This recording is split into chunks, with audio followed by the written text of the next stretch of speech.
Welcome है आप सभी का। जैसा कि आपको पता है कि आपकी जो 12th लेवल का एनटीपीसी का एग्जाम है उसकी डेटा आ चुकी है। 7 अगस्त से आपके एग्जामिनेशन स्टार्ट हैं।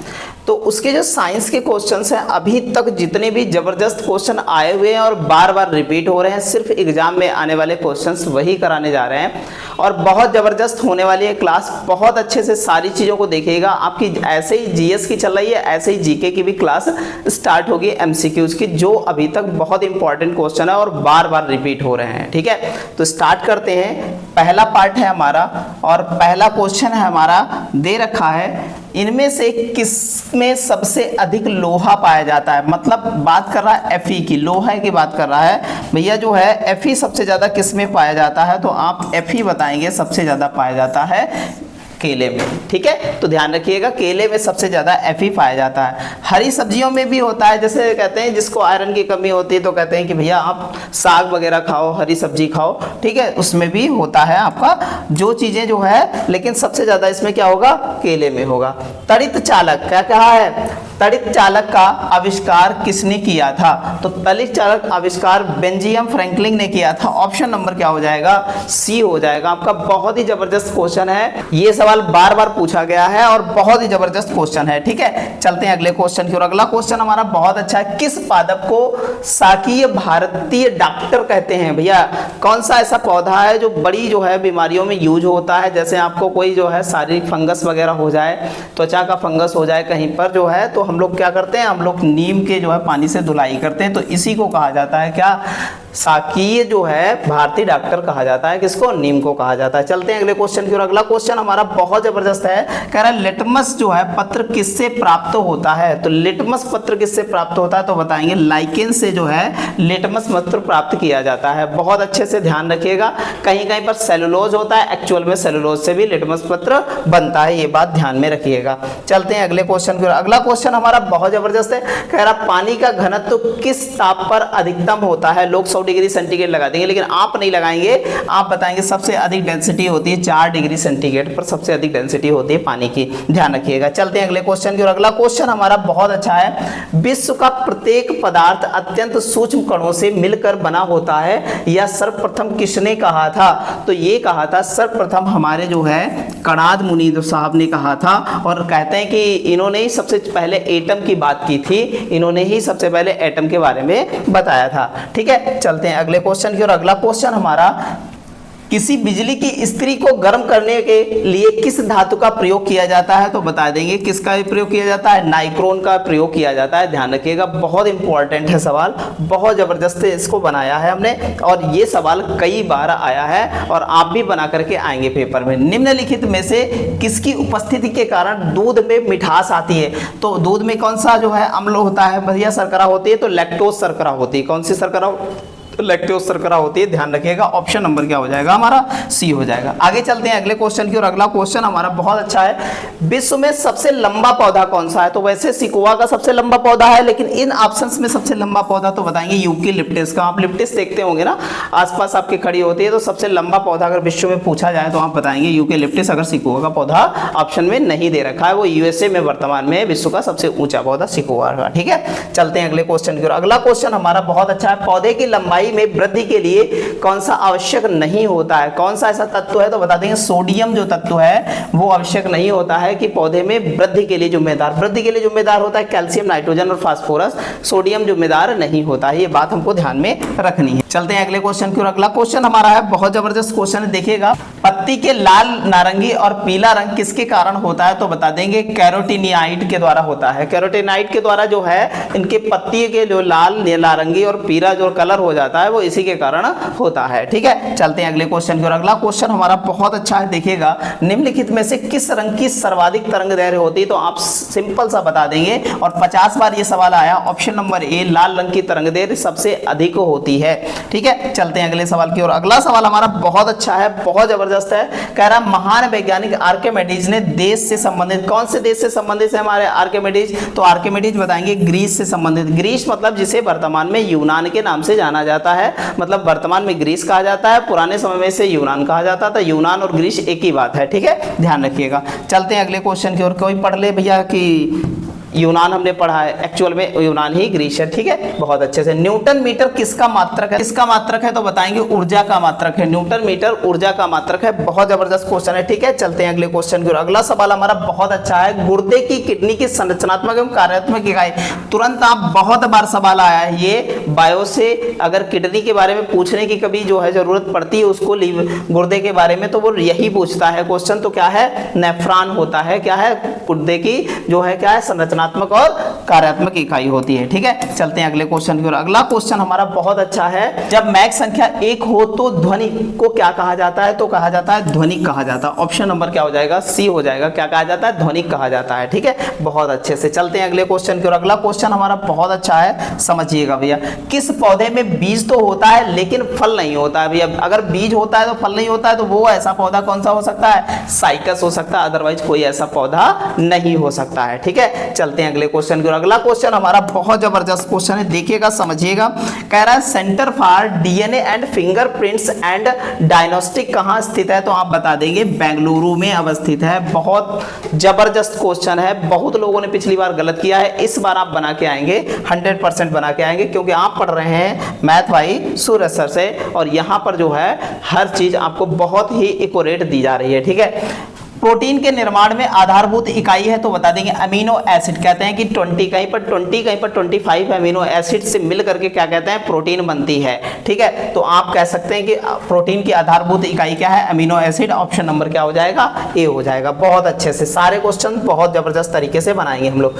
प्रोटीन बनाने के लिए कितने अमीनो एसिड, देखो वही अभी बता दिया, कितने अमीनो एसिड की आवश्यकता होती है? तो कहीं कहीं पर 20 होता है और कहीं कहीं पर 25 है। जब 25 है तो हम 25 ही लगाएंगे। ऑप्शन नंबर डी हमारा क्या होगा? सही होगा, ठीक है। चलते हैं अगले क्वेश्चन की ओर। अगला क्वेश्चन हमारा बहुत जबरदस्त है, नाशपाती का कौन सा भाग खाया जाता है? तो बताएंगे गद्देदार पुष्पासन खाया जाता है। जो मिडिल वाला नाशपाती ऐसे देखिए इस टाइप की होती है नाशपाती भैया, इस टाइप की होती है, तो ये जो है बीज अंदर होते हैं, तो ये जो गद्देदार संरचना है ये पुष्पासन है, ठीक है। और यही पुष्पासन जो है, दो चीजें पुष्पासन से बनती हैं, एक तो सेब होता है और एक ये जो है कौन? नाशपाती होती है, ठीक है, ध्यान रखिएगा। चलते हैं अगले क्वेश्चन की ओर। अगला क्वेश्चन हमारा बहुत अच्छा है, निम्नलिखित में से कौन सा सहजीवी नाइट्रोजन यौगिकीकरण जीवाणु है? तो भैया कौन सा है? तो बताएंगे राइबोजियम है। ऑप्शन नंबर क्या हो जाएगा? बी हो जाएगा। तो राइबोजियम ही जो है नाइट्रोजनीकरण जो है यौगिक का जो है जीवाणु है, ध्यान रखिएगा। आगे चलते हैं अगले सवाल की ओर। अगला सवाल बहुत अच्छा है, कह रहे हैं निम्नलिखित में से किसके द्वारा दूध खट्टा हो जाता है? मतलब दही बन जाता है, तो किसके कारण बन जाता है? तो बैक्टीरिया के कारण बन जाता है। ऑप्शन नंबर क्या हो जाएगा? बी हो जाएगा। ये नॉर्मल सा सवाल है, सब लगभग बना लेते हैं, लेकिन कई बार जो है कंफ्यूजन हो जाता है, तो कई बार हम लोग वायरस लगा देते हैं, तो बैक्टीरिया के कारण होता है, ध्यान रखिए। गुड बैक्टीरिया होते हैं, जैसे नहीं है हम लोग खाते हैं दही, दही बिना बैक्टीरिया के होता नहीं है, उसके अंदर देखेंगे माइक्रोस्कोप से तो उसमें जो है आपको बहुत सारे बैक्टीरिया जो है बिचबचाते हुए दिखाई पड़ेंगे, तो उसको जब देख लेंगे तो खाने का मन नहीं करेगा, लेकिन जो है ये गुड बैक्टीरिया होते हैं हमारी बॉडी के लिए, ठीक है। चलते हैं अगले क्वेश्चन की ओर। अगला क्वेश्चन हमारा बहुत अच्छा है, भोजन का पाचन किस अंग से प्रारंभ होता है? तो मुख गुहा से प्रारंभ होता है। यहीं पर जो है टाइलिन एंजाइम जो है लार से निकलता है और वो हमारे भोजन में मिलता है, और एक लाइसोजाइक एंजाइम होता है वो भी मिलता है। वो लाइसोजाइक क्या करता है? लाइसोजाइक जो है हमारे जीवाणु जो गलत तरीके से जीवाणु जो पहुंच जाते हैं भोजन के साथ उनको नष्ट करता है, जबकि हमारा जो है कहते हैं टाइलिन जो है स्टार्च का पाचन करता है, ठीक है। चलते हैं अगले क्वेश्चन की ओर। ये हमारा हो जाएगा ऑप्शन नंबर ए, ठीक है। अगले क्वेश्चन की ओर चलते हैं। अगला क्वेश्चन हमारा बहुत अच्छा है, विटामिन ए का सबसे अच्छा स्रोत कौन सा है? तो बिल्कुल बता देंगे गाजर। विटामिन ए का सबसे अच्छा स्रोत कौन सा हो जाएगा? गाजर हो जाएगा। कैरेट जो है विटामिन ए का सबसे अच्छा स्रोत है। अगर आंवला पूछा जाए तो विटामिन सी का सबसे अच्छा स्रोत है। सोयाबीन में प्रोटीन बड़ी मात्रा में पाई जाती है, मक्के में भी प्रोटीन पाई जाती है। ये बात हमको बहुत अच्छे से ध्यान रखिएगा, ठीक है। चलते हैं अगले क्वेश्चन की ओर। अगला क्वेश्चन बहुत अच्छा है, देखिएगा, समझिएगा।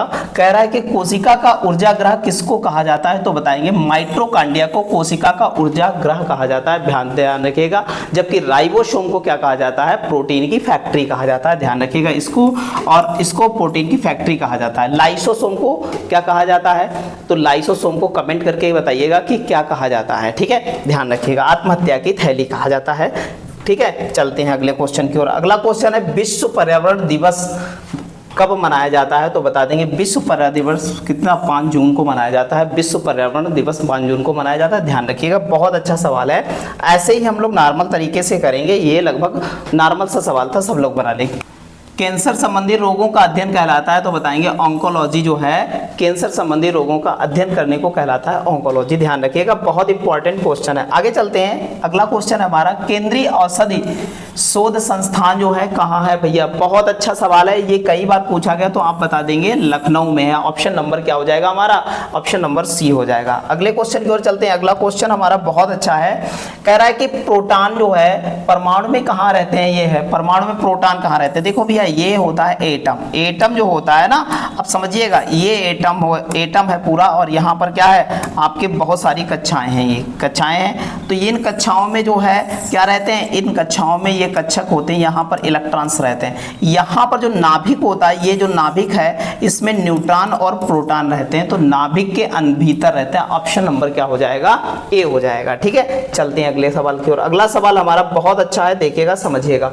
कह रहा है भारी जल का जो है रासायनिक सूत्र क्या होता है? तो बताएंगे D2O कहा जाता है, ड्यूटेरियम ऑक्साइड इसका नाम होता है। ये भारी जल होता है, और ये हम लोग क्या करते हैं, एटम जो क्रियाएं होती हैं, जो परमाणु रिएक्टर क्रियाएं होती हैं, उन्हें मंदक के रूप में इसे यूज किया जाता है उनमें। ठीक है, ध्यान रखिएगा। आगे चलते हैं अगले सवाल की ओर। अगला सवाल हमारा बहुत अच्छा है, नाभिकीय रिएक्टर में भारी जल D2O का प्रयोग किस रूप में किया जाता है? देखो आ गया सवाल वही, और आया है भैया 2003 में, तो ध्यान रखिएगा मंदक के रूप में इसका यूज किया जाता है। ठीक है, चलते हैं अगले सवाल की ओर। अगला सवाल हमारा बहुत अच्छा है, कह रहा है कि रेडियो कार्बन डेटिंग किसकी उम्र ज्ञात करने के लिए किया जाता है? तो बताएंगे जीवाश्मों की उम्र ज्ञात करने के लिए C14 कार्बन डेटिंग का प्रयोग किया जाता है। इसमें C14 का यूज होता है। C14 जो है इसका जो है अपर रूप होता है, C14 इसका यूज किया जाता है। ठीक है, चलते हैं अगले सवाल की ओर। अगला सवाल हमारा बहुत अच्छा, धान का प्रसिद्ध रोग जो है खैरा किसके कारण होता है? देखा है धान में लग जाता है, मोटा धान हो जाता है, काला काला हो जाता है, तो कौन सा? जस्ता की कमी के कारण होता है। ये सवाल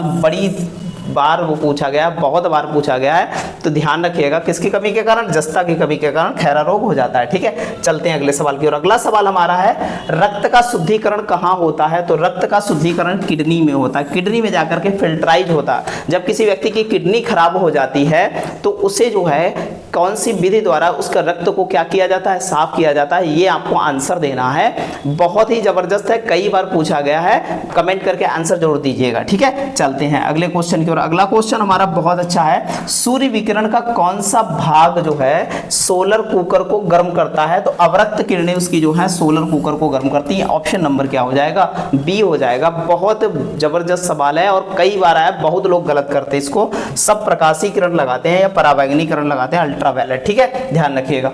निम्नलिखित में से कौन शरीर को गर्म करने में जो है उत्तरदायी होता है? हमारी बॉडी जो है ठंडक में बड़ी ठंड पड़ती है, तो गर्म करने में जो है उत्तरदायी कौन रहता है? तो हम बताएंगे जो हमारे पास वसामय ऊतक होते हैं, वो हमारी बॉडी को क्या है, हीट रखते हैं, गर्मी जो है उसको संचित करके रखते हैं। ठीक है, चलते हैं अगले सवाल की ओर। अगला सवाल हमारा बहुत अच्छा सवाल है, देखिएगा समझिएगा। श्वेत प्रकाश जब प्रिज्म से गुजारा जाता है तो उसके वर्ण में सबसे कम विचलन किसका होता है? कौन सा कलर है जिसका विचलन सबसे कम, जो सबसे ऊपर होगा? तो सबसे ऊपर कौन सा होता है भैया? ये जो है इसका क्या नाम है भैया? ध्यान रखिएगा, रेड कलर का विचलन सबसे कम होता है। ध्यान रखिएगा। चलते हैं अगले सवाल की ओर। अगला सवाल हमारा बहुत अच्छा है, कह रहा है नवजात शिशु में हड्डियों की संख्या कितनी होती है? तो जो नवजात शिशु में हड्डियों की संख्या 300 होती है, जबकि वयस्क जो होता है उसके क्या, वयस्क जो है वयस्क के हड्डियों की संख्या कितनी होती है? 206 होती है। ये बात हमको ध्यान में रखनी है बहुत अच्छे से। चलते हैं अगले सवाल की ओर। अगला सवाल हमारा बहुत अच्छा है, ध्यान रखिएगा।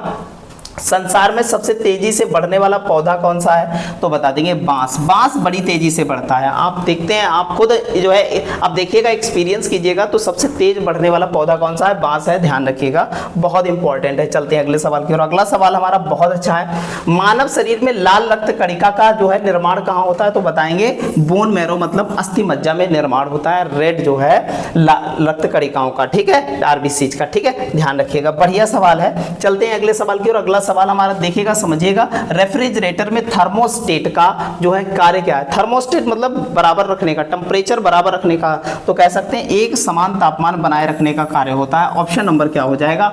सी हो जाएगा। बहुत जबरदस्त सवाल है, ध्यान रखिएगा, सवाल बहुत अच्छा सवाल है। ठीक है, चलते हैं अगले सवाल की ओर। अगला सवाल है बहुत अच्छा है, विटामिन सी का रासायनिक नाम क्या है? तो विटामिन सी का रासायनिक एस्कार्बिक एसिड होता है। ऑप्शन नंबर क्या हो जाएगा? बी हो जाएगा, एस्कार्बिक एसिड होता है। ठीक है, है, चलते हैं अगले सवाल की ओर। अगला सवाल हमारा बहुत जबरदस्त सवाल है। मानव शरीर में उरस्थि होना चाहिए, यहाँ पर उरस्थि के जो है कहाँ पाई जाती है, तो बताएंगे छाती में जो हमारे जो है पाई जाती है, ध्यान रखिएगा। ऑप्शन नंबर क्या हो जाएगा, सी हो जाएगा। अगले क्वेश्चन की ओर चल बढ़ते हैं आगे। अगला क्वेश्चन हमारा बहुत जबरदस्त है। ऊनी कपड़े जो है सूती कपड़े की अपेक्षा गर्म होते हैं, क्यों, ऐसा क्यों है? 2009 में सवाल आया आरआरबी में, तो बता देंगे भैया ये ताप के अच्छे रोधक होते हैं, इसीलिए भैया ताप को बाहरी जो है जो टेम्परेचर आ रहा भैया, जो कहते हैं ना 0 डिग्री टेम्परेचर, 0 डिग्री टेम्परेचर वो तो बर्फ जमा करता है, ठंड है तो टेम्परेचर का आएगा। अरे भैया टेम्परेचर ही होता है तो उसका रोधक जो है माना जाता है, अच्छा तभी जो है अच्छा भैया समझिएगा। अगला तो कहते हैं ब्लड बैंक किसे कहा जाता है, तो प्लीहा को ब्लड बैंक कहा जाता है, ध्यान रखिएगा। अब बहुत अच्छा सवाल है, ध्यान से पढ़िएगा इसको, ठीक है। अगले क्वेश्चन की ओर चलते हैं। अगला क्वेश्चन है कंप्यूटर का जनक समझे जाने वाले व्यक्ति कौन है, तो चार्ल्स बेबेज नाम है। ऑप्शन नंबर क्या हो जाएगा, ए हो जाएगा, ठीक है। अगले क्वेश्चन की ओर आगे बढ़ते हैं। अगला क्वेश्चन हमारा बहुत अच्छा है। निम्नलिखित में से कौन अधिकतम ध्वनि प्रदूषक का कारण बनता है, तो बताएंगे जेट इंजन से सबसे ज्यादा ध्वनि उत्पन्न होती, इसीलिए कह सकते हैं कि जेट उड़ानों में जो है क्या होता है, ध्वनि प्रदूषण सबसे ज्यादा होता है, ठीक है। आप देखते हैं कोई वो निकलता है ना रॉकेट या फिर जो है निकलता है कोई जेट जो है विमान निकलता है, तो बड़ी जो है क्या होती है, आवाज आती है, ठीक है। चलते हैं अगले सवाल की ओर। अगला सवाल हमारा बहुत अच्छा है, समझिएगा। निम्नलिखित में से रक्त नहीं होता है किंतु सांस लेता है, ऐसा कौन सा जो है जीव है जो रक्त नहीं होता उसके अंदर फिर भी सांस लेता है, तो बता देंगे हाइड्रा।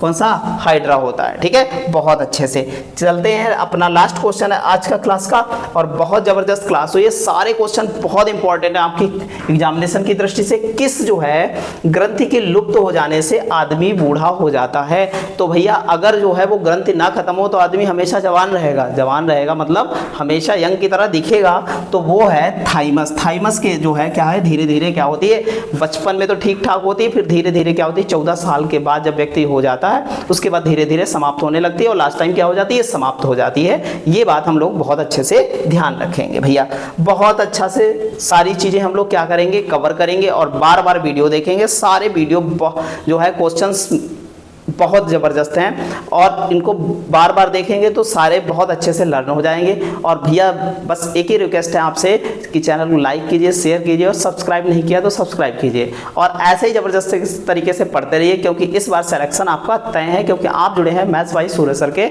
यूट्यूब चैनल से। धन्यवाद।